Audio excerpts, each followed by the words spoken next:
Today I'm going to show you how to make the perfect James Bond martini, shaken, not stirred. Right, it's a miracle that James Bond can actually fight any crime with the amount of drinks he has throughout the films. And I know that James Bond does like a strong martini, so that's what we're going to do today. We are going to make a strong James Bond martini, shaken, not stirred. So first things first, put some ice in your martini glass just to cool down the glass. We're going to get rid of this ice later on, or if you want, you can put the glass in the freezer and get it out when the drink is ready to be poured. And we're going to start with a large measure of premium vodka. I'm using Nero vodka, but you can use anything you've got available to you. And you want a big measure. I mean, just kind of keep pouring, really. Yeah.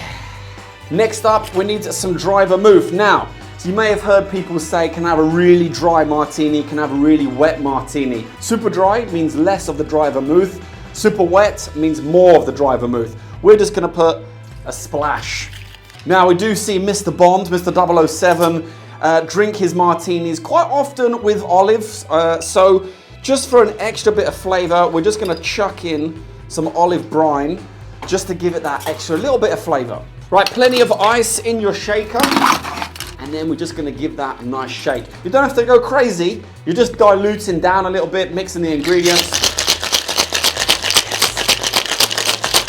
Now, the more you shake it, the more diluted it's gonna be. Plus, you're gonna add air into the cocktail. As you can see, it's all fizzy and foamy right now. Take off that top and then just strain that into your martini glass.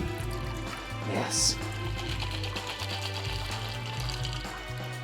Oh, yes.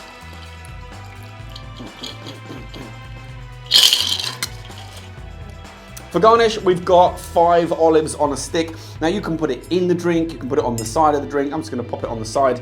And that, ladies and gentlemen, is the James Bond 007 martini, shaken, not stirred.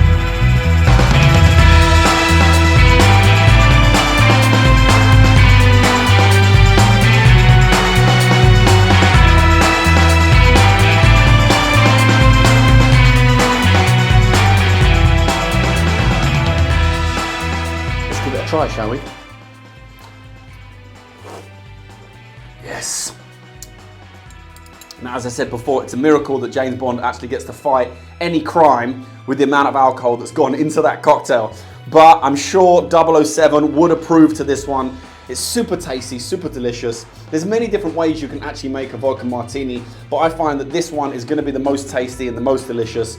The olive juice and the olives give it that extra flavor, and once you've shaken that cocktail, it's gonna dilute it down a little bit more, so it's gonna make it a lot more palatable and easier for you to drink. That's probably why James Bond likes it so much. But try it out for yourself. Let me know how you think James Bond likes his martini. Does 007 like it with olives, or does he like it with a lemon twist? Let me know in the comments. And until next week, see you then.